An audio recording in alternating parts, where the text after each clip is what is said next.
Itong tinatawag nilang pagdiriwang ng Pasko, ito po ay pistang pagano na isinakristyano batay po dito sa aklat na Handbook of Christian Feast and Customs. Ganito po ang ating mababasa, ito po ang pahayag. Ang ministro ni Felix Manalo, mga kapatid, palaging binanatan ang pananampalatayang Katoliko.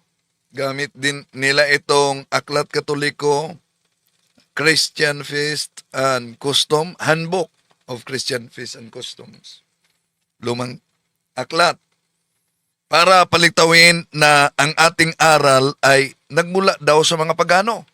Pero nakapagtataka. Bakit? Kung mariin nilang ipinagbabawal ang aral na ang mga pagano noon ay unang nagdiwang. Ang tanong, kung bawal sa Iglesia ni Cristo ang pagdiriwang na ang nakauna ay ang mga pagano, bakit kayo nagdiriwang ng New Year? Ito ang ating tatalakayin, mga kapatid. Si Marcolita nga may pag-greetings pa. Kaya nakagagulat na aral. Isang maligaya, payapa at makabuluhang bagong taon sa ating lahat. Sa taong ito na malapit nang dumaan. So may greetings pa si Senador Marcolita na isang aktibong iglesia ni Kristong Tatag de Felix Manalo. Ating tatalakayin, mga kapatid, magulat talaga kayo sa mga pasugo mismo nila. Nagkukontrahan, nagsusuwagan yung banat nila kaugnay sa Pasko ng Simbahang Katoliko na ipinagdiwang natin. Samahan ninyo ako.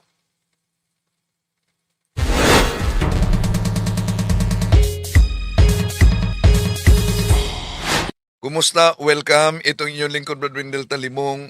Muling makasama ninyo at inaanyayahan namin kayo na kung maari, isubscribe ninyo ang Factbusters PH kay Kabornok dahil alam nyong nahakyan. Ang una, binura ng hacker, may bago, nasa link natin. No? At pangalawa nating channel, nasa link din natin. At inaaniyahan natin ang ating mga suking taga-subaybay, huwag kalimutang pindutin ang like sa ating live at huwag din kalimutang mag-subscribe kung bago ka lang. At pindutin ang bell button para updated kayo, mag-comment at i-share ninyo. Mga kapatid, may mga nagkomento dito na sabi nila, ang INC lang talaga ang kaya mo, Mr. Talibong. Una, kung yun ang argumento ninyo, alam niyo naman na sa harapang debate, hindi lang INC ang kaharap natin, pati na ang Islam, di ba? Pero bakit po ba, mga kapatid, na kadalasan sinagot natin ang INC dahil mula pa noong naitatag sila ni Felix Manalo, Katoliko na ang binanata nila. Sinagot lang natin ang banat nila. Walang personalan. Di tayo tulad sa mga miyembro nila na grabe talaga. Pag sasagot, namimersonal talaga. Bakit? Dahil kung tingnan natin ang kanilang pamimersonal, ang layunin lang daw umano, mga kapatid, sa ating pagsagot, palpak at para lang tayo'y sumikat. Iyon ang sabi ng mga revealers. Parang ganito lang din yan. Willing sumikat kahit sa kapalpakang paraan ng pagtatanggol tungkol sa pananampalatayang Katoliko. So, iyon ang ad hominem nila. Very ad hominem. Dahil ako ang inaatasan ngayon na magtalakay nito sa punto por punto, mga kapatid. Muli nating sasagutin ang banat ng mga kaibayo natin sa pananampalataya. Lalo na ang INC na ang pagdiriwang natin daw sa Pasko ay sa pagano. Gamit pa nila ang mga aklat Katoliko. Pero sinagot natin sila. Ngunit kung sisilipin natin yung grupo ng The Revealers, grabe ang kanilang banat dahil ad hominem talaga. Ang dahilan daw sa pagsagot natin, dahil palpak ang ating pagtatanggol at gusto lamang sumikat. Parang ganito lang din yan. Willing sumikat kahit sa kapalpakang paraan ng pagtatanggol tungkol sa pananampalatayang Katoliko. Yun, willing daw sumikat para lang sa paraang pagtanggol na palpak naman. Ibig ba sabihin, dahil sa palpak nilang presentation na sa pagano ang Christmas, kung ibalik natin, ibig ba sabihin, willing silang sumikat? Gamit nila, mga mahal na kapatid, itong lumang aklat, Handbook of Christian Feast and Customs. Pag Disyembre, pagdiriwang ng Pasko, yun talaga ang kanilang banat sa social media, sa telebisyon, at sa radyo. Itong tinatawag nilang pagdiriwang ng Pasko, ito po ay pistang pagano na isinakristyano batay po dito sa aklat na Handbook of Christian Feast and Customs. Ganito po ang ating mababasa, ito po ang pahayag. Paminsan-minsang nasasabi ng mga na ang natibidad, kapanganakan ni Jesus, ay isa lamang isinakristiyanong kapistahang pagano. Ayon po sa aklat na ito na aming binasa sa inyo, ang kapanganakan ng ating Panginoong Hesukristo na ipinagdiriwang ng marami ng Disyembre 25 ay isa lamang pong isinakristiyanong kapistahang pagano. Ang taktika ng mga ministro ni Felix Manalo, mga mangangaral sa Iglesyang Tatag ni Felix Manalo ay ang text prof. Kung ano ang mabasa, pinutol, binawaliwala na nila yung konteksto, mga kapatid. No, kaya mag-ingat sa ganyang taktika. Dahil ang binasa nila ay ito lamang na bahagi. Sa pahina 61, it has sometimes been said that the Nativity, Christmas, is only a Christianized pagan festival. Yan. Kung wala kayong kopya sa aklat na ito na ginagamit ng mga ministro at inusinting-inusinti kaugnay sa aral ng simbahang Katoliko, abay, baka mapauo kayo at magiging kabilang sa matangay sa ganitong uri ng propaganda. Pero mga mahal na kapatid, ano po ba ang nakasulat? Kung mabasa at binasa nila na it has sometimes been said that Nativity is only a Christianized pagan festival, may iniwasan sila. Anong iniwasan? Ito po mga kapatid. It has sometimes been said that the Nativity is only a Christianized pagan festival. However, the Christian of those early centuries were keenly aware of the difference between the two festivals, one pagan and one Christian, on the same day. Christmas itself, the feast and its meaning and message is no way connected with any pagan mythology or you're right. Napakalinaw pala ang mabasa, mga mahal na kapatid, ayon mismo sa aklat na ginagamit nila. Pero dito muna tayo sa punto na sinabi nilang ang Pasko ay sa paganismo.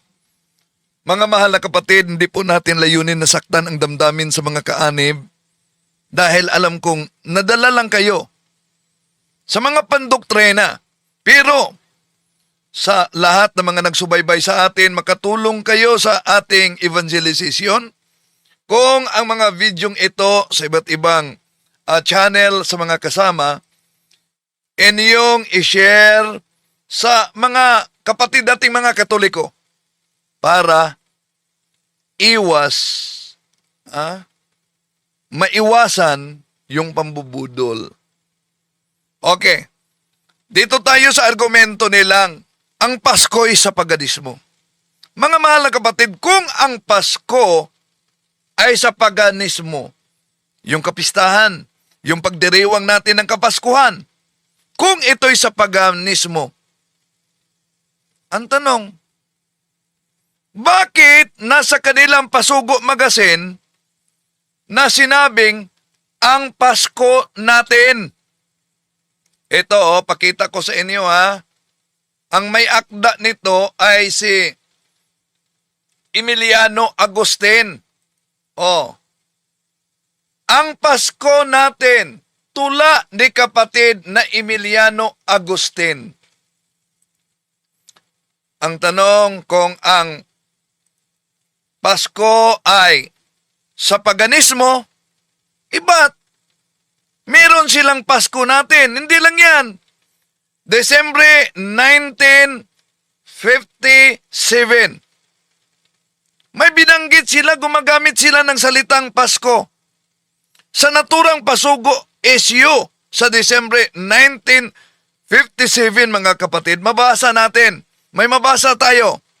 Hindi bale na walang handa sa Pasko, basta't may pagkaing espiritual. Mabasa natin yan sa kanilang Pasugo. So, ibig ba sabihin, ginagamit nila ang salitang Pasko bilang normal na tawag sa kapistahan sa kapanganakan ng ating Panginoon Jesucristo? So, di ba, eksaktong kabaliktaran ng sinabi nila na ang Pasko ay mula sa pagano. Kung ginamit nila ang salitang Pasko sa kanilang Pasugo Magazine. Pakita ko sa inyo ang Pasugo Magazine. Ito po, mga mahal na kapatid, ang mabasa sa Pasugo Magazine ng INC, Desembre 1957, sa pahina 28, isinulat ni Emiliano I. Agustin. Ang diwa ng Pasko ay kapangyarihan ng mundong naglunoy sa lusak ng buhay. Mabuting balita sa kinalulugdan, pagsilang ni Jesus sa abang sabsaban. Ose, ginamit nila ang salitang Pasko sa kanilang Pasugo, Desembre 1957, mga kapatid. Bakit mahalaga ito na ipakita natin sa inyo? Na nasa Pasugo nila. Dahil hindi ka makagamit sa salitang Pasko sa positibong paraan kung naniniwala ka na ito ay kapistahan mula sa mga pagano. Dahil ang pagano ay kasamaan. Kung ang INC noon, mga kapatid, ay tunay na naniniwala na ang Pasko ay sa pagano, so bawal ang Pasko. Dahil ang Pasko para sa kanila, gawa ng sanlibutan. Hindi sila gagamit sana ng salitang Pasko na nakasulat sa kanilang pahayagan, yung Pasugo Magazine. Lalo na sa paraan na may positibong tono. O, balikan natin ha. Di ba positibong tono ang makita dito? O, ang diwa ng Pasko ay kapangyarihan. Ang mundong naglunoy sa lusak ng buhay. Mabuting balita. Sa kinalulugdan, pagsilang ni Jesus sa abang sabsaban. Napakalinaw, nasa Pasugo Magazine nila yan. Kailan? 1957. So, napakalinaw, 1957. Hindi nila tinatawag na sa pagano ang Pasko. 1957, tinatanggap nila ang Pasko bilang pagdiriwang. Ginagamit nila ang salitang Pasko, nakasulat sa kanilang pasugo magasin, katulad sa ibang mga Kristiyano, mga kapatid. Kung para sa Iglesia ni Kristong Tatag ni Felix Manalo, ang Pasko ay sa pagano.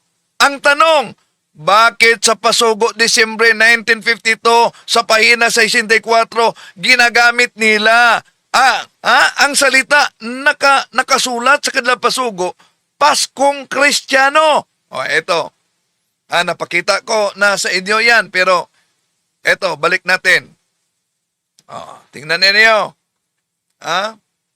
Ang Pasko ng Kristiyano, kung may aginaldong dapat tanggapin, ito ay si Kristong sumilang sa bilin. Napakalinaw, mga mahal na kapatid. Meron silang nakasulat na ang Paskong Kristiyano. Bakit? Dahil noong 1952, hindi pa tinuturuan ng Iglesia ni Kristong kay Felix Manalo ang kasalukuyan nilang doktrina, mga kapatid, na paganong kapistahan ang Pasko. Ibig sabihin, nagbago ang aral ng Iglesia ni Manalo paglipas ng mga panahon. At ang ebidensya, sila mismo sa pasugo ang gumagamit sa salitang Paskong Kristiyano na nangangahulugang kinikilala nilang Kristiyano ang selebrasyon ng Pasko at hindi pagano. Ang pasugo 1952 ay tahasang gumagamit ng terminong Paskong Kristiyano. Ginagamit nila ito sa positibong paraan bilang kapistahan ng mga Kristiyano. So kung tunay na pagano ang Pasko ayon sa kanilang doktrina noon pa man, hindi na sana nila ito nakasulat isinulat sa kanilang pasugo magasin, at hindi na sana nila ito tawaging Pasko ng Kristiyano. Tandaan ninyo, mga kapatid, ito'y challenge natin, lalo na sa The Revealers. Maghanap kayo ng pasugo mula sa 1914 o hanggang 1950 na nagsasabing paganong kapistahan ang Pasko. Ang doktrinang ito ay lumitaw lang, mga kapatid, pagkatapos sa 1960s. So kung kailan nagsimulang bawalin ng Iglesia ni Kristong Tatag ni Felix Manalo ang anumang pagdiriwang na direktang inuutos daw umano sa Biblia, bawal ipagdiwang ang Pasko.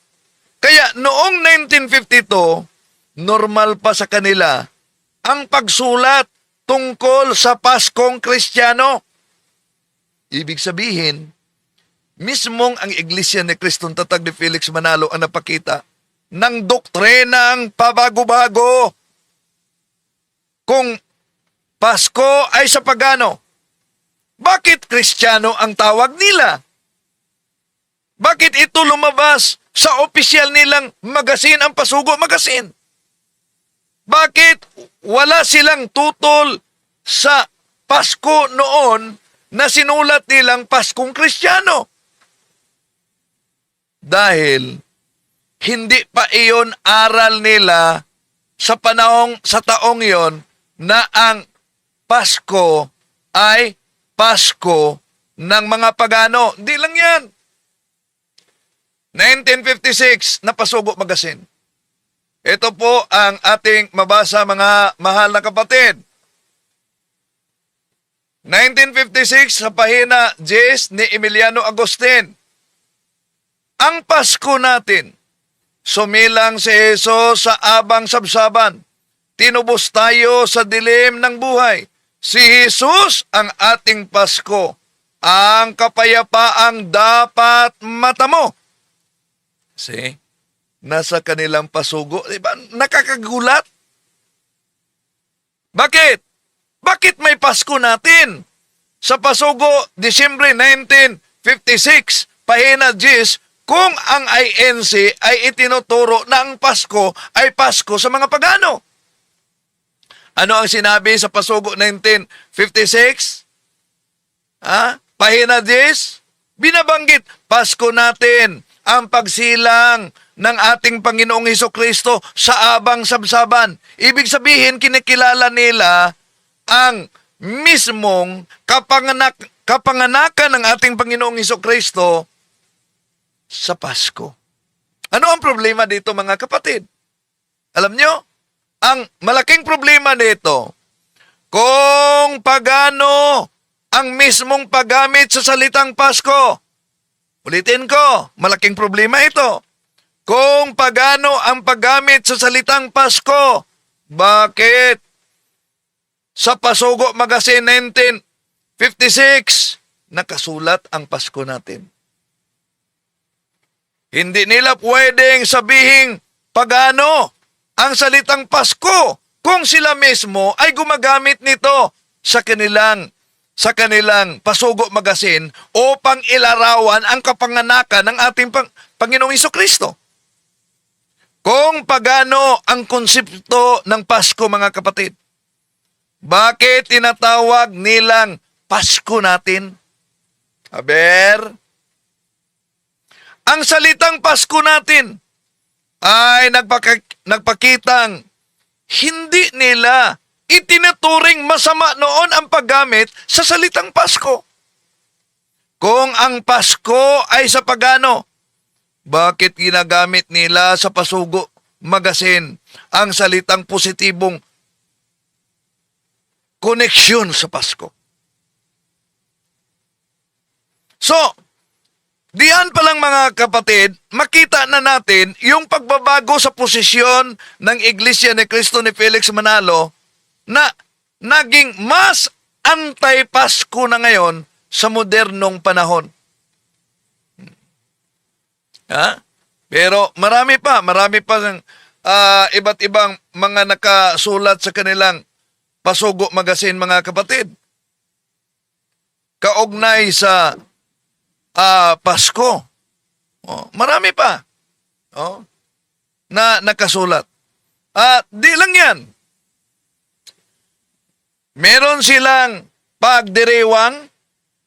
Ano ba yung pagdiriwang? Ayaw nila sa Pasko, Disyembre 25, dahil sa pagano diyan. Pero nagdiriwang sila. Anong pinagdiriwang nila? New Year. Kaya nga, si Senador Marco Rita, meron pa siyang pag-greetings sa New Year. Eto. Isang maligaya, payapa at makabuluhang bagong taon sa ating lahat. Sa taong ito na malapit nang dumaan sa ating buhay ay napakaraming pagsubok ang ating dinaanan. Hinahangad ko na sa darating na bagong taon ay ibayang pagpapala ang makakamit ng bawat isang pamilyang Pilipino. Harapin nating matatag at matapang ang mga hamon na ito. Sama-sama nating tahakin ang bagong taon ng buong pagkakaisa, pag-ibig at pag-asa. Yan. Merong greeting si Marcoleta sa New Year. Anong punto dito, mga kapatid? Ang punto dito, kung bawal sa Iglesia ni Kristong Tatag ni Felix Manalo ang pagdiriwang sa mga selebrasyon na una na nagdiwang ay mga pagano. Ang tanong, bakit sila nagdiriwang ng New Year? Ang pinakamalaking problema sa argumento ng Iglesia ni Cristo, mga kapatid, na Tatag ni Felix Manalo, ay hindi nila panindigan ang sarili nilang pananampalataya. Bakit? Ayon sa INC, bawal ang selebrasyon na ang mga pagano ang unang nagdiwang nito.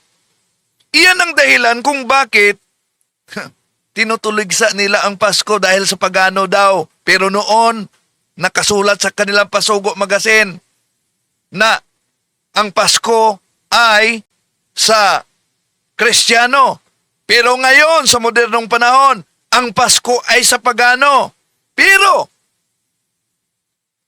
ang ipinagdiwang nila. New Year, ito. We the Church of Christ, Iglesia ni Cristo members, also greet one another to our fellow men, Happy New Year! Anong punto dito mga mahal na kapatid? Sa pagdiriwang nila sa New Year. Una, tandaan ninyo, ang pagdiriwang ng New Year sa January 1 ay nagmula ito sa ancient Rome.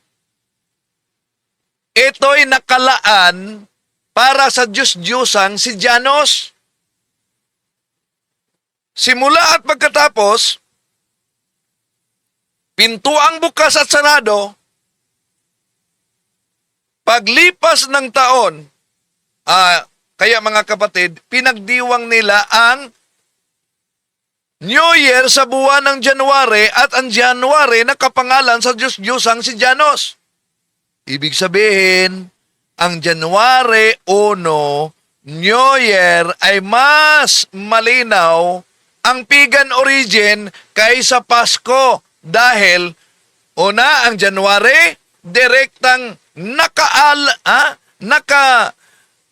nakalaan ito sa Diyos-Diyosang si Janos. May ritual ng pag-aalay sa pagan festival. Bahagi ito sa pagan Roman Empire noon. Kung susundin ang lohika ng Iglesia ni Kristong kay Felix Manalo, dapat bawal din silang mag-celebrate ng New Year. Pero, nagdiriwang sila ng New Year. Di ba makita niyo tuwing New Year, meron silang mga programa. Meron silang countdown. Meron silang salo-salo. Meron silang greetings. At minsan ay may mga official activities ang kanilang local church. Tanong, kung may pinagmulang pagano ay automatikong masama, bakit hindi ninyo ipinagbawal ang pagdiwang sa New Year? Kaya mali ang pamantayan ng Iglesia ni Kristong Tatag ni Felix Manalo. Kung ang batayan ay bawal dahil galing sa pagano, una ang mga pagano, kung iyon ang totoo, dapat wala kayong New Year. Kung iyon ang totoo, dapat wala kayong birthday dahil ang mga pagano nagdiwang ng birthday. Di ba? Eranio Manalo, Felix Manalo, Eduardo Manalo, nagdiwang ng birthday. Sa Bible, merong mga pagano nagdiwang ng birthday. Dapat wala kayong wedding ring. Dahil ang wedding ring, mga pagano gumagamit niyan. Dapat wala kayong mga buwan, wala kayong taon. Bakit? Ang sa kalendaryo, galing yan sa Roman gods. Wala kayong araw at linggo. Dahil yung Sunday, Sun God. Thursday, na Diyos-Diyosan. So, hindi nila iyon masunod mga kapatid. Diba? Sa kanilang aral, atin lang sinagot yung kanilang argumento. Dahil, ayon pa sa taga-The Revealers, palpak daw ang ating pagdipinsa. Parang ganito lang din yan. Willing sumikat kahit sa kapalpakang paraan ng pagtatanggol tungkol sa pananampalatayang Katoliko. Ngayon, ibalik natin. Batay sa ating presentation, gamit ang kanilang pasugo, sino ngayon ang lilitaw na kapalpakan na aral? Di po natin layunin na saktan ang damdamin sa bawat isa, lalo na sa mga kaanib nila. Pero kung nasaktan man kayo, hingi ako ng kapatawaran. Pero sana, tiisin ninyo ang sakit dahil tulad sa isang sugat, kung ito'y gamutin sa napaka-epektibong gamot, maramdaman mo talaga ang hapdi at sakit. Pero sa likod niyan ay may kagalingan.